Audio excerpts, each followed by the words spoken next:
I was having parties at 17 years old in my apartment, charging people $5 a head to get in, buying a keg, getting an older person to buy a keg of beer, and then I would sell Solo weed. cups. The way I used to do this, I would sell the solo cups. Yeah. I mean, you get a solo cup when you walk in. So we were doing I was doing whatever I could to get by. We were in the retail business for 5 years, so we were doing that. In the meantime, it was still a struggle, to make it. Then I met a mutual friend of ours, Mike, and he came into the waterbed store to buy a waterbed. I sold it to him, and when we went to his apartment to set it up, his roommate pulled out a joint and said, "Hey, you guys want to smoke a joint?" Sure. Lit the joint up. I tasted. I said, "I could sell whatever, as much as you can get of this, I could sell it." So Mike and I started a relationship, and I ended up becoming his partner after a year of working with him, and we are now growing cannabis together. Can you talk about how sophisticated that operation was? It was pretty sophisticated. We talked about it on Mike's podcast as well.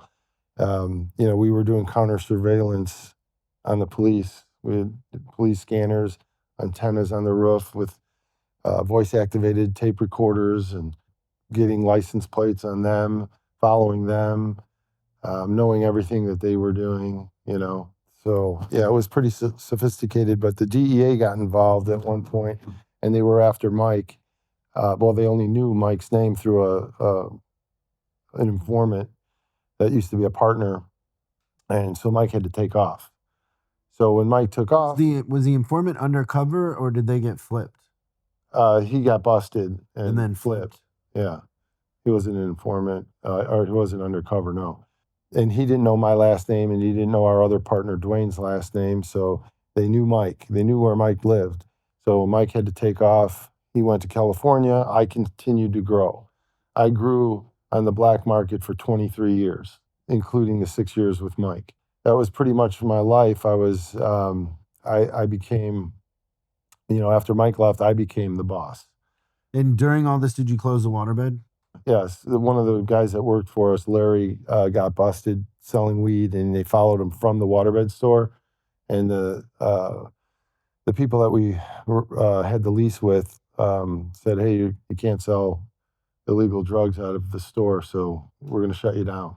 So we had no choice but to shut the store down. Yeah. So when you were starting to get heat like that, did you get nervous or? Yeah, I got nervous. So it brings me to 2008. 2008, we had 6 houses, but 3 houses that we were growing in. And I didn't listen to my police scanner on the way to the house. I was listening to a hockey program. And so I pulled into the house, did my business. A couple of the guys that were with us left, and they had weed with them, but the cops weren't following them. They were following me. I didn't know it at the time until I got back in the car.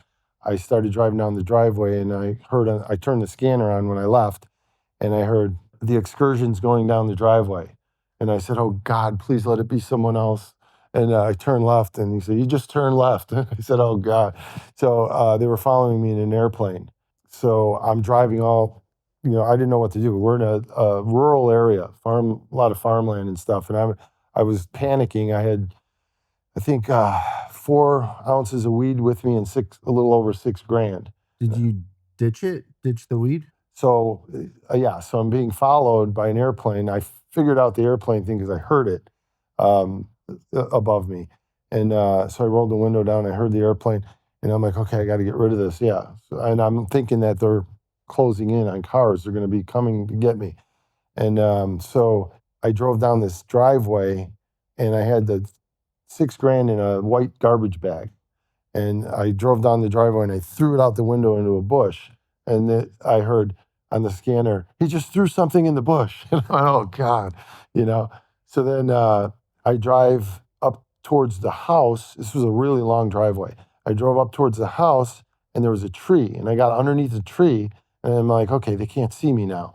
So I put the scanner on the seat, climbed out, I opened up my door, climbed out, took the box of weed, and there was a soybean field there. And I could hear him saying, he's under the tree. We can't see him. You know, is he in the car? Is he out of the car? And I crawled into the soybean field, pushed the box in there, got back in the car, drove up to the door, turned around and left. Left the uh, money in the garbage bag in the bush. And then I heard the police say, I'll go get what's in the bush and let you know what it is, you know. So I was driving around for another 2 hours. They were following me to the point where until the pilot called in and said, hey, man, I have to go to the bathroom. I can't follow this guy anymore. I went to my mom's house. I was afraid to go home. I went to my mom's house and they were flying around in circles. And then the pilot said, hey, man, I have to land. I have to go to the bathroom. So they called that off. And then to answer your question, I quit.